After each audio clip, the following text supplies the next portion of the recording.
The Unrepresented Nations and Peoples Organization, UNPO, is working with its member, the District of Columbia, and the Rodham Institute at George Washington University School of Medicine and Health Sciences to submit a complaint to the United Nations on the responsibility of the federal government for violations of the right to health of racial and ethnic minorities in the District of Columbia. My name is Melinda McKay. I'm a public health expert on UNPO's Special Advisory Committee. I'm a DC homeowner and my family has roots in DC going back generations. I'm working with UNPO to prepare this complaint, which will set out the racial disparities facing DC residents, considering the rights and obligations to health and non-discrimination under international law. I'm going to briefly describe the premise of this UN submission, why the timing is right to act on this now, and finally, what is our ask of you as a potential partner in this submission. I won't go too much into the detail of the health disparities in Washington, DC, the facts of which we've already laid out in our concept note. But what I will describe is why that matters to the UN and how we can use that to pressure the US federal government to act. It's clear from our initial assessment of the facts that over numerous decades, the US government has repeatedly violated the rights of DC residents. Specifically, Congress has repeatedly used its power over DC to challenge or even abolish important life-saving public health programs, including those related to abortion, reproductive health services, clean needle exchange aimed at reducing the spread of HIV/AIDS, and the implementation of the Affordable Health Care Act.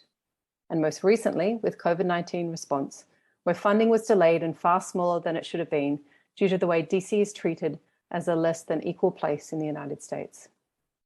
All of this has contributed significantly to DC having some of the worst health outcomes in the US and some of the largest race-based disparities. For instance, DC has the worst rates in the US for cancer deaths, HIV, and end-stage kidney disease. In Ward 8, the HIV rate is the same as some Southern African countries such as Namibia. And in the poorest wards, infant mortality rates are at levels of countries such as Cambodia and El Salvador. But it's the inequity within such a small geographic area that is striking. For example, infants in Ward 8, which is predominantly Black, are 6 times more likely to die than infants in Ward 3, which is predominantly white.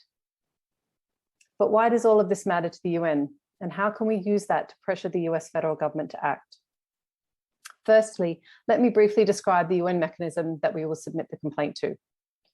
The UN special procedures were established by the UN Human Rights Council to gather expert observations and advice on human rights issues all over the world. They're intended to be independent experts in particular areas of human rights. For this project, we'll engage with 3 of the special procedures covering health, minorities, and people of African descent. Now, once the UN receives our submission, they will verify the information and we will meet with them to answer any questions. The next step will be the UN issuing an urgent letter or appeal to the US government, and the US government then responds. Both the UN letter and the US response is made public after 90 days, and we can use this to support further advocacy on DC's health disparities. Now, while the UN has wanted to engage the US government on its human rights situation, the US has been able to shield itself under the cover of federalism, passing off problems as state-based issues in which they cannot interfere. Well, that's not the case here in Washington, DC, where there is a clear line of federal responsibility and interference. Now, this is a particularly opportune moment for the UN-based advocacy in the US, with the Biden administration at pains to reassert US leadership at the UN and to highlight the US as a key partner in frayed international relations. Last month, the Biden administration issued an open invitation to UN human rights experts to visit the US, specifically naming the UN special rapporteurs on contemporary forms of racism and minority issues. UNPO is very familiar with the UN special procedures mechanism and has used them with great success, most recently last year for its member Guam. This submission focused on the negative impact of US federal government's actions on the environmental and indigenous rights of the Chamorro people. I'm going to leave a link for more information on this submission at the end. We prepared the facts concerning the current state of health disparities in DC. We have prepared an analysis of international law on the right to health in the context of discrimination and equality, with a particular focus on minorities and women and girls. And with that, we will analyze domestic frames and avenues to redress health disparities in Washington, DC. UNPO has significant strong ties to UN experts and has built a strong team around which to make a complaint based on international human rights law. What we're looking for now is partners, organizations, institutions, and representatives of the local DC community to build the case and together submit the report to the UN.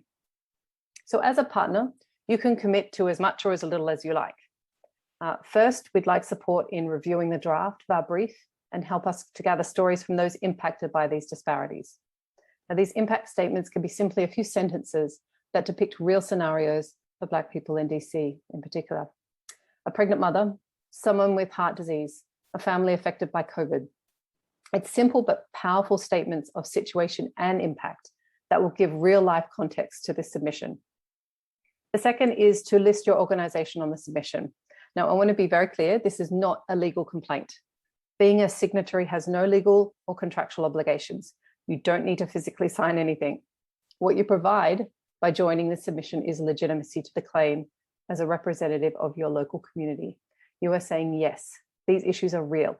They have real and unfair consequences that are unethical and avoidable for minorities, particularly Black and African American citizens. This is exactly what the UN special procedures are all about. They want to hear from people that they don't normally hear from, and that's you. Representatives that can speak to what is happening in your local community. Now, our submission has a legal basis in international law, and we will use that to strengthen the argument. But the UN special procedures are not a legal mechanism. They are not legally binding. The third avenue of engagement is in advocacy.